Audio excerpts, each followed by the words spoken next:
to the Inspirational Keynote, How to Become a Successful Leader. And our keynote speaker is Mr. Bhaskar Pramanik. He's the independent board member of State Bank of India and former chairman of Microsoft India. Before I invite him onto the dais to speak to you, ladies and gentlemen, a few lines of introduction of Mr. Bhaskar Pramanik. Mr. Bhaskar Pramanik is an accomplished management leader and professional from the technology industry. He has held national and global leadership positions in leading multinational technology companies. He has worked in India, Singapore, and the US. He retired as chairman of Microsoft India in September 2017 after a successful 45 years career in the technology industry. Prior to this, he was the managing director of Oracle Corporation and Sun Microsystems in India. He was also the global vice president for commercial systems at Sun Microsystems Inc., based out of Menlo Park, CA. He is currently an independent board member of the State Bank of India, Sankhya Infotech Limited, and TCNS Clothing Company Limited. He is also on the advisory board of a number of other companies and organizations. His major interests are in areas of culture and strategy, leadership and organization, excellence, corporate governance, diversity and inclusion, innovation and transformation, performing and transforming social inclusion and advanced technologies and their future social and economic impact. He is actively involved in engaging and mentoring startup companies in areas such as manufacturing, healthcare and financial services, directly and through industry organizations. Now, here is a wonderful piece of information also about Mr. Bhaskar Pramanik. Infocom started in 2002 with Mr. Bhaskar Pramanik's inspiration and active participation. He was the then MD of Sun Microsystems India, and they were the main sponsors. Ladies and gentlemen, dear delegates, please put your hands together as I invite Mr. Bhaskar Pramanik for the leadership panel. Thank you. That was a great introduction. So first of all, I have to admit I'm a Bengali. And both my parents were born in East Bengal. My mother is from Dhaka and my father is from a place which is 290 kilometers from here called Shirajganj. And this is the first time in my 60 plus years that I've had the opportunity to come to Dhaka. So I've been here since morning. Deeply impressed by the passion, the talent, and the kind of discourse which all of you are having. It's really heartening to see. And in fact, the questions which you are asking are exactly the questions we are asking ourselves in India. So therefore, it's just a matter of scale. But the questions are the same. Can we create for ourselves? Can we make a better India? Can we impact the average citizen? And can we do it and contribute to the global good? So what I wanted to share with you today is I've got over 40 years of practical experience. I'm a practitioner of leadership, and I've also been able to observe the different styles of leadership from family concerns, multinationals, private companies, as well as key executives in government, including prime ministers. I've had the opportunity to interact with two of the prime ministers of India very closely, and I've been able to observe the different leadership styles. And therefore, what I wanted to do today was to share with you my observations and my learnings about what makes a successful leader. And I think it's important to understand leadership in the context of the world as it is today, because it is a different world from when I was born 60 years ago. It's a completely different world. It's actually a completely different world from what it was even 20 years ago. And I think it's important to understand the context in which we are living today. So I think the theme of this conference is all about VUCA, volatility, uncertainty, complexity, and ambiguity. And we're living in a very globalized world. And it has been a period of peace, of many successes, but at the same time, there are cracks in the fabric of what's happening in society. In fact, how many of you have read the book Homo Deus by Yuval Noah Harari, Sapiens and Homo Deus. Actually, if you hear Harari, he will tell you that in the past decade, humankind has made great strides. In fact, he goes on to say that we have conquered disease, we have got over mass famine and starvation, and that wars are much less. Terrorism and war have come down considerably over the last decade. In fact, he says that today you are most likely to die of old age. More people are going to die of old age than they're going to die of disease. And you are most likely to die of obesity than to die of starvation. And the chances of your committing suicide is greater than by your dying because somebody will kill you, or an act of terrorism, or an act of war. So yes, while we live in a troubled world, a VUCA world, there's been much progress which has been made. Some of the characteristics of today's world is that there's been slowing global growth. There's been persistent economic inequality, and I think that is one of the biggest reasons why globalization has slowed down. We have great challenges on climate change. I mean, whether it is the monsoons or whether it is heat. If you look at the world today, we're getting drenched in Bangladesh and northeastern part of India. And then if you go to Europe, the temperatures are 41 degrees in Paris. We have huge geopolitical tensions which have cropped up in multiple parts of the world. And then on top of it, we've got this deep polarization which is taking place within countries, where the inequality between the rich and the poor has continued to rise. In fact, they say that the top 10 billionaires of the US actually own 70% of the overall GDP of the US. And that means they are richer than the bottom 50% of the US population. And that inequality seems to be rising. And then to make things even more complex, we have the fourth industrial revolution, and a number of speakers have talked about that. And then all the time you have this issue that as technology becomes more prevalent, then you have the exposure to cyber attacks and data integrity. So this is the industrial revolution, and if you can see that from the pace and acceleration has actually increased.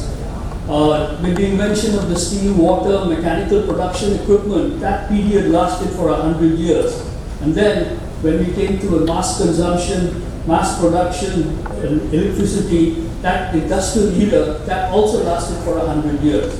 And then the rise of the electronics, IT, automation products, automated production, which happened in 1969. And then 37 years, less than 40 years later, we suddenly come to this new era, which is called the Industrial Revolution 4.0. It's called the age of data analytics. Call it any way you want, but basically it's blurring the physical and digital divide.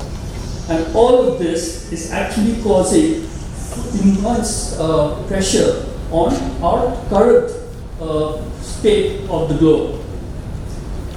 In fact, if I quote Yuval Noah Harari again, he says that in the next 50 years, mankind or humankind will move his attention to 3 new objectives. And these 3 new objectives will be happiness. Humankind will invest in happiness.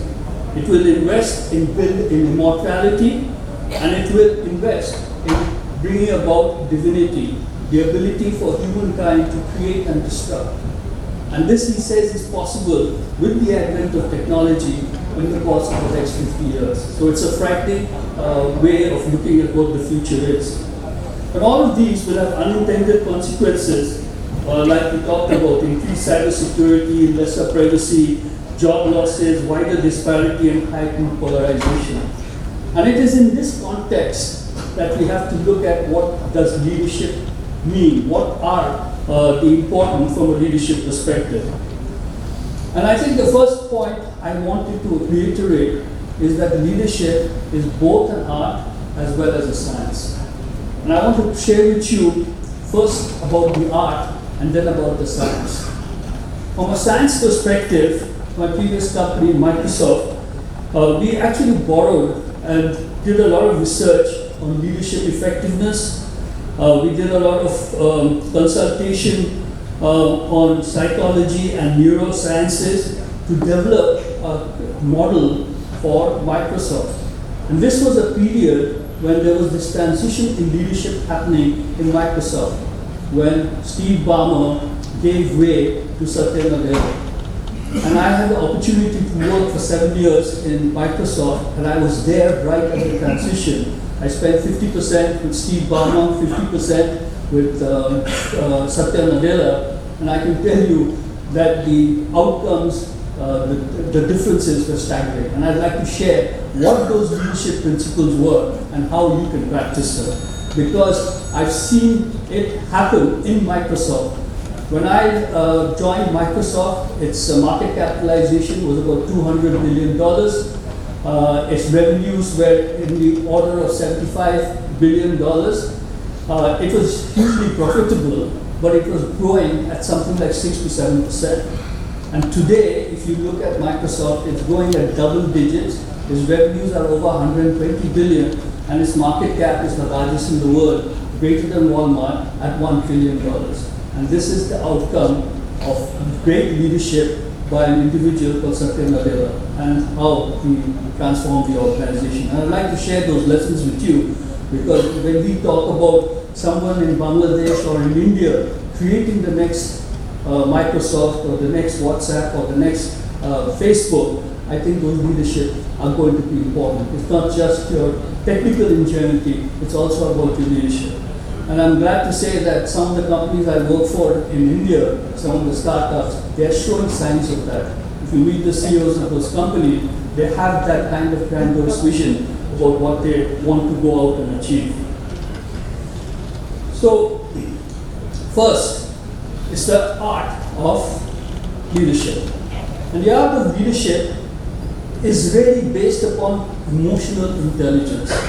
I think we've all been born and brought up with the perception that how smart you are determines how good a leader you are, and your functional knowledge. And your functional knowledge could be if you're an accountant or an engineer or a lawyer or you're a marketeer.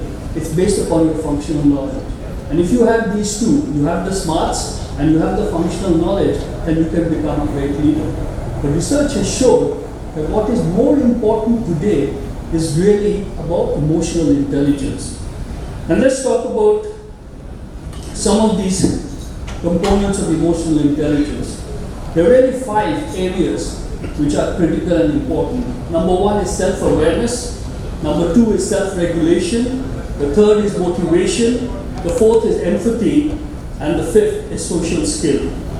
So self-awareness, self-regulation, motivation, empathy, and social skill. And great leaders all have these capabilities, whether you're a prime minister, CEO of a company, or you're just a leader of a small team. These are the 5 things which actually play a very important role. Self-awareness is really having a thorough understanding of yourself, and more important, your impact on others. You know, it's very strange, but I have had people reporting into me in Microsoft and other companies at the age of 30, 35, and if you ask them any question, they all believe that they are an expert on everything. They had very low self-awareness, and one of the first things I did with my leadership team in most companies is to take them through this self-awareness. And the reason I did that is because I went through the same thing at the age of 35. At the age of 35, I went through a program and I learned more about myself. What is more important, I learned what I was good at, I learned what I was not good at, I learned what I will never be good at, and I learned to be happy with that. That is why self-awareness is important, because then you can prepare yourself for any other kind of eventuality. It is not a sign of weakness. Leaders who see themselves, so it's a realistic self-assessment. It requires a self-deprecation sense of humor and most important, it requires confidence. Leaders who see themselves clearly also see their companies clearly, and therefore they are able to take the best decisions. They surround themselves with people who can complement what they can do.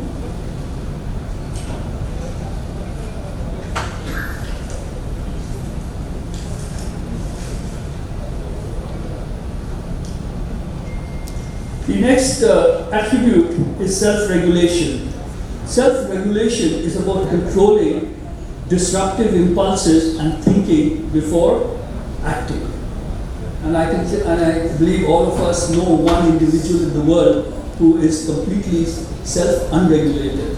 He makes constant tweets every day in the morning and creates havoc across the world without him knowing it. It's basically, that is an exact opposite of what a great leader should be. Self-regulation is therefore about controlling disruptive impulses and thinking before acting. It is about thoughtfulness. It is about worrying about what your impact is going to be on others. It is comfort with ambiguity. You know, ambiguity, our life is full of ambiguity. Ambiguity is when, you know, each of these elements, which volatility, uncertainty, complexity, and ambiguity actually mean different things. And not all situations can be clubbed as VUCA. Some are volatile, some are complex, some are ambiguous, and some are, which is the other one, VUCA? Uncertain. So ambiguity is where you have very little knowledge of the situation and where you have no prior knowledge of how to act upon it. That is what ambiguity is. Uncertainty is where you are aware that a situation, what to do in such a situation, but you don't know when it is likely to happen.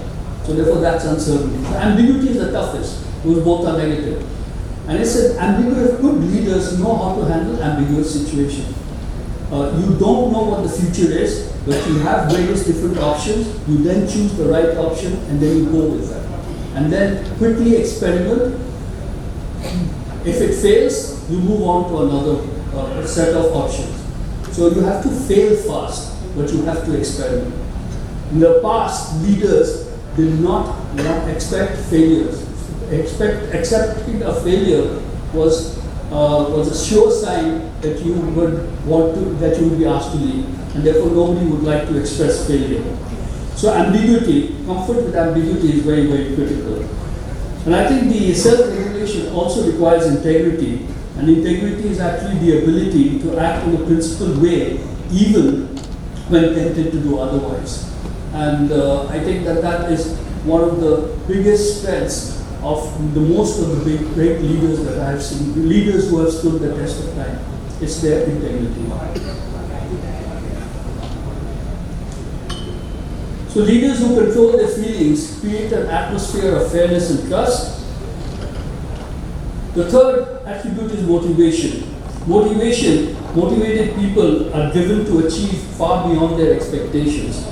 They have a passion for work. They have a passion for learning. In this new era, you have to constantly learn.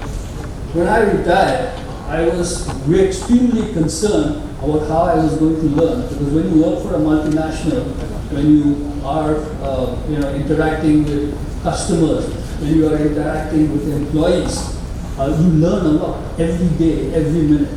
And when I was retiring, I said, how am I going to learn?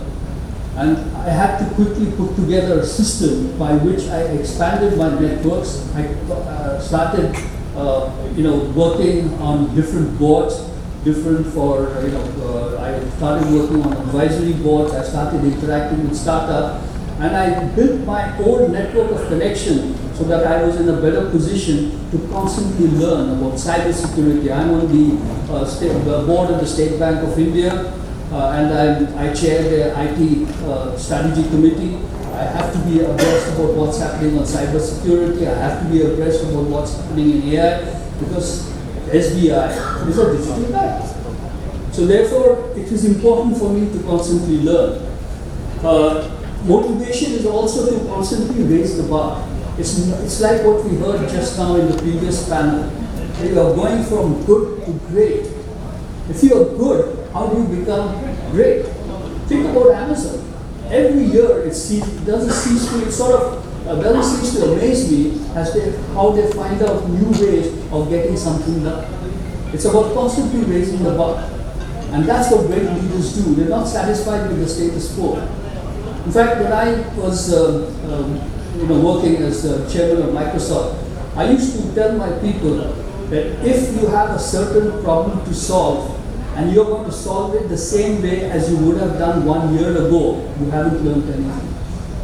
Always ask yourself this question: how am I different? What would I do? How would I do it differently today? Because if you are going to do it the same way, then you have not learned anything new. So it's important to raise the bar. But more important, it's about commitment and optimism.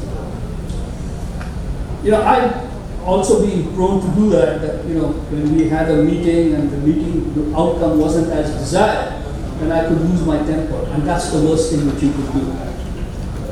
And that's the worst thing that you can do. Because it's important that if you are a great motivator, you take the losses with the wins. And that you pat your team, explain to them what went wrong, and then you move forward.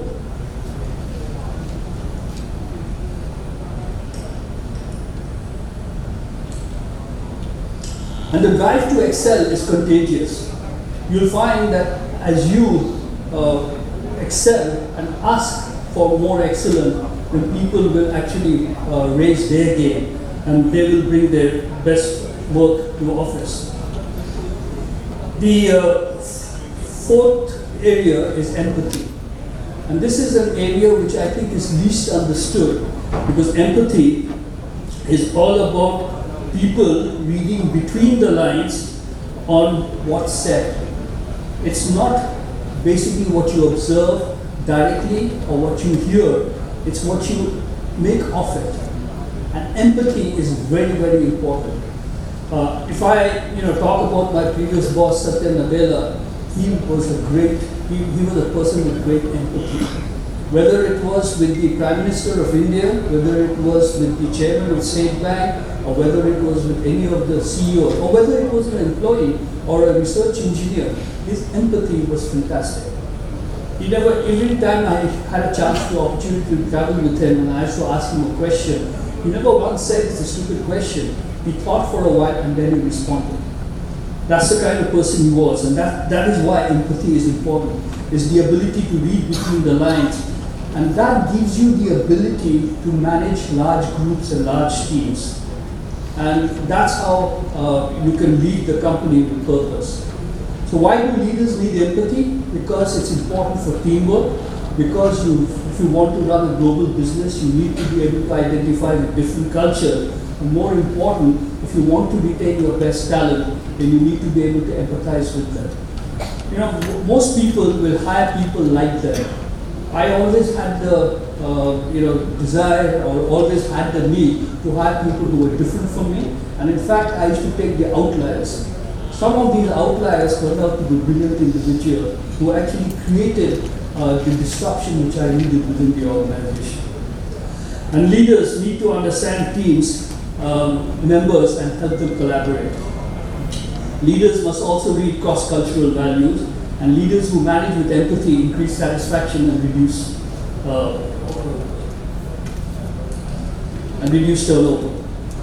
The last of the emotional intelligence skills is social skill, and this is basically the ability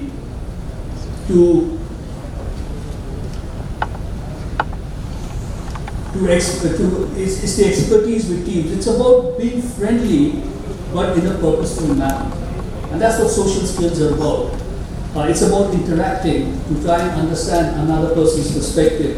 It's about motivating them. It's about using all the other elements of the emotional intelligence to be able to drive a certain purpose.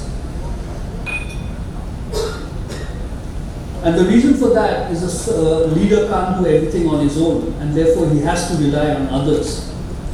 So those were the 5 skills for emotional intelligence. And those are really important if you want to be a true, purposeful, and successful leader for today. I'm now going to switch over to the research which Microsoft did, and it created what I call the 3 principles of leadership.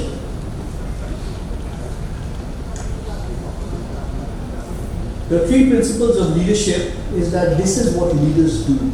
Number 1 is they create clarity. Number 2, they generate energy. And number 3 is deliver success. So there may be many other things which a leader does, but this is at the core of what a leader is expected to deliver. And we call it the principles of leadership. Clarity, energy, and success.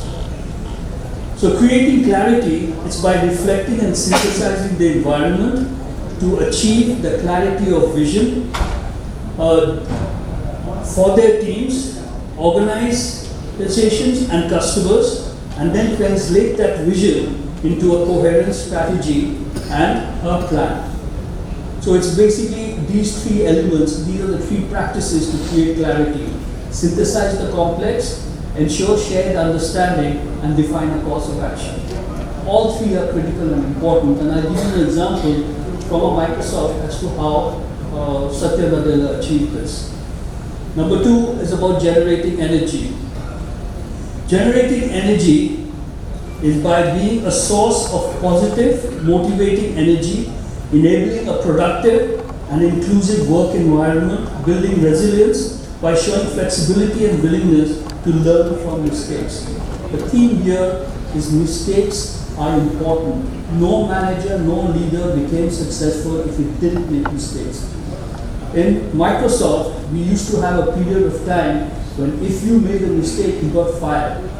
Steve Ballmer used to say, let's hire the smartest people and we will pay them well, and once they make a mistake, we'll fire them and we'll hire even more smarter people.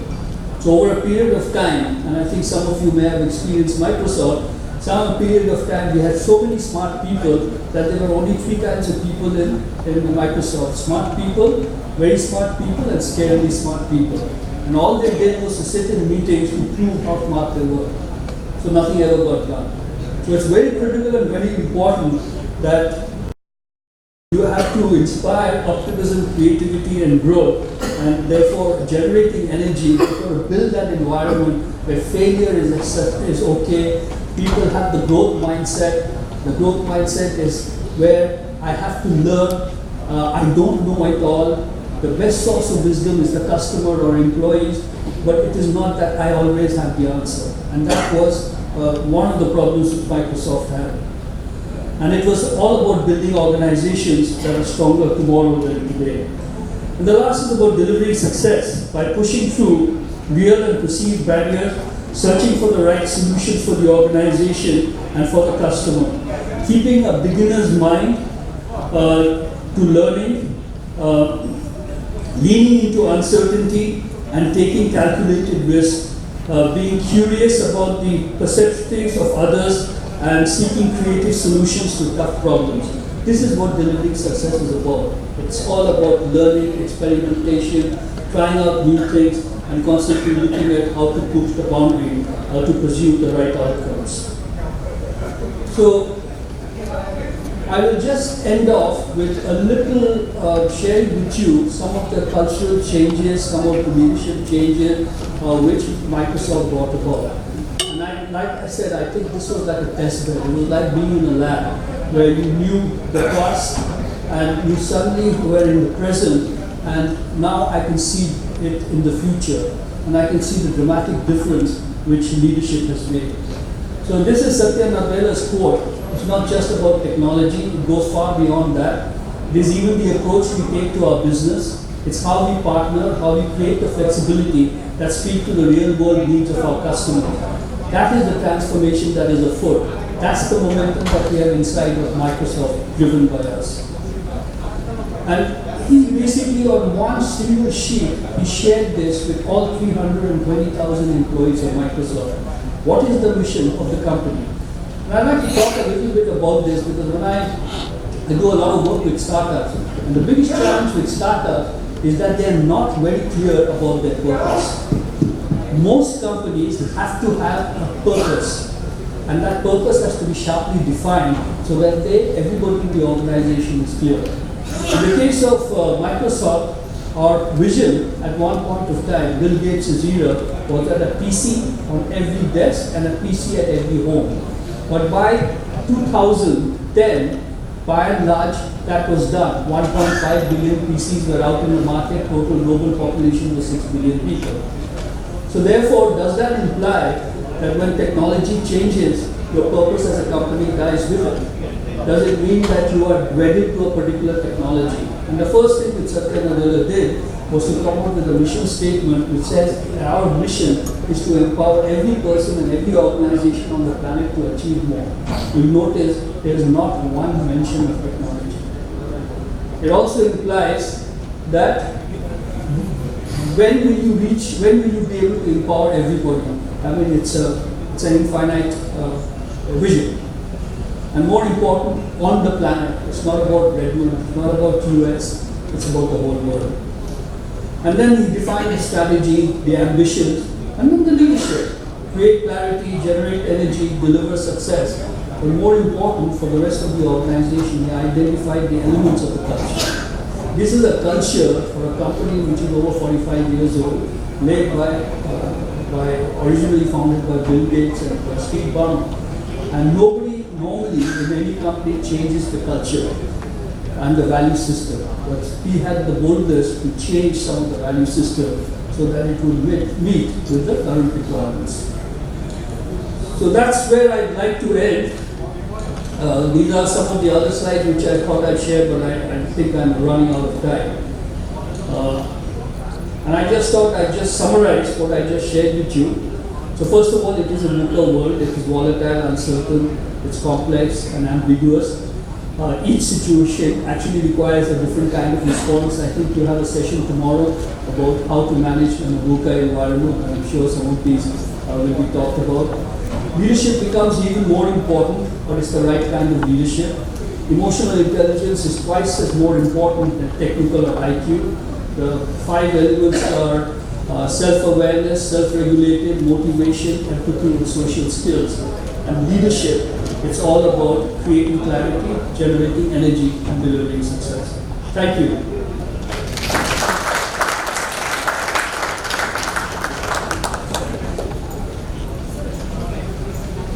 Sure, we're very happy to take any questions.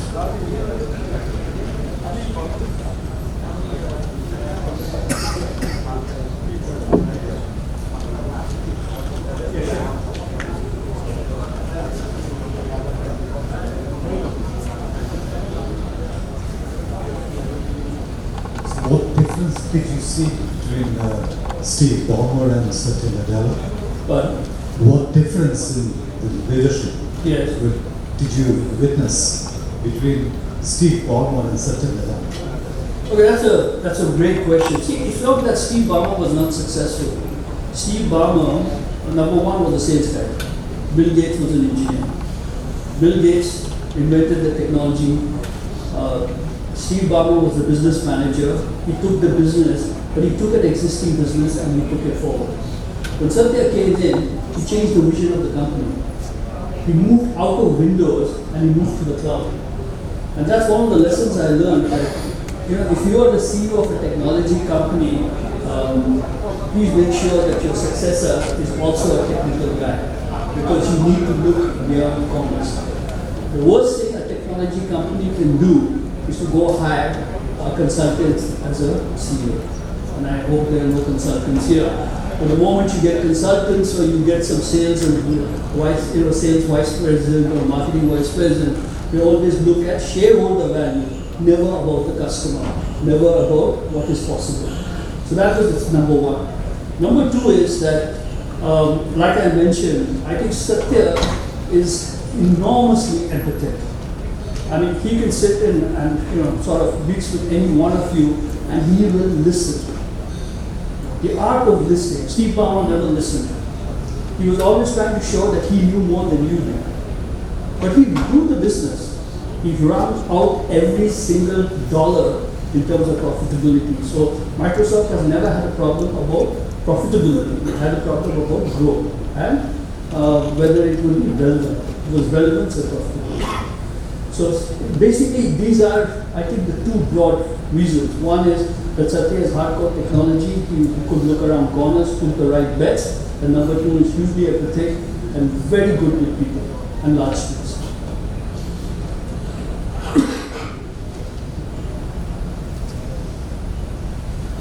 Yes.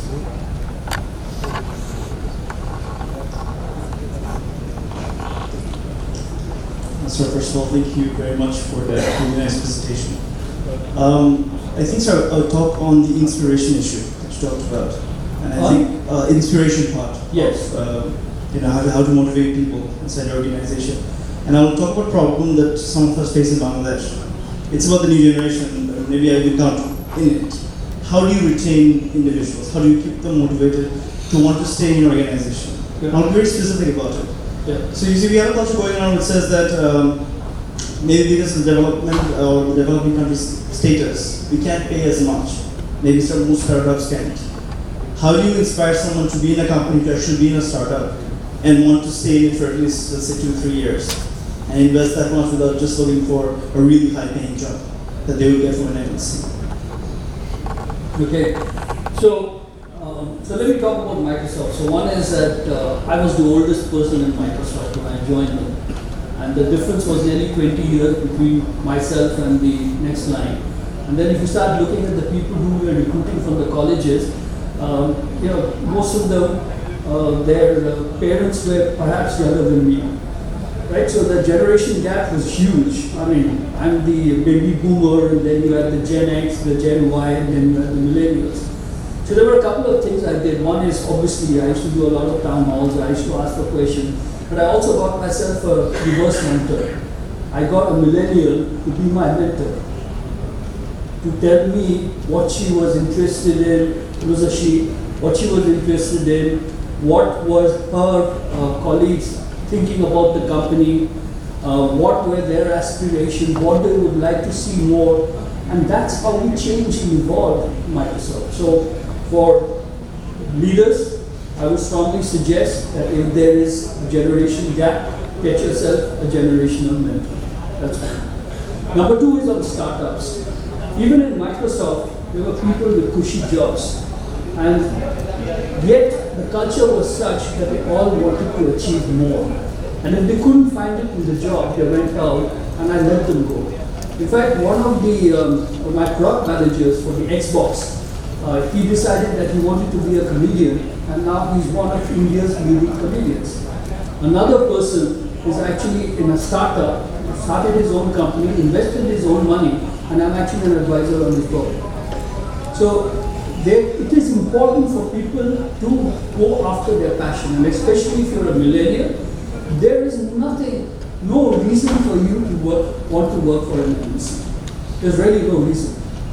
The local companies are as good, they give you more freedom, and remember, I may have been chairman of Microsoft India, but I'm still the branch office. The headquarters is in Redmond. Right?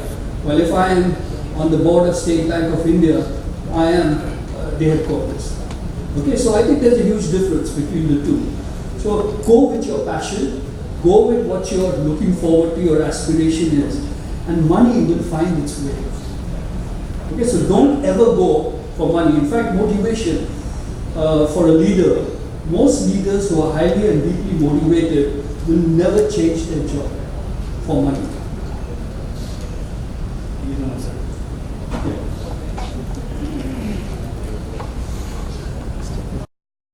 O'clock, I think 7:45. So I respect all of you for listening to me, giving me the time. Thank you very much. I'll be here, and if there are any questions you'd like to ask of me, I'll be quite happy to answer that. Thank you very much. That was the inspirational keynote, how to become a successful leader. Once again, a huge round of applause for Mr. Bhaskar Pramanik for this very wonderful inspirational note.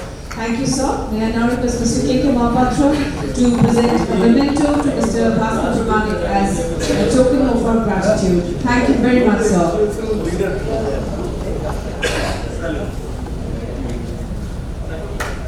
It was truly a pleasure to hear you speak. Thank you very much, sir, for all the thoughts that you shared with us. Thank you.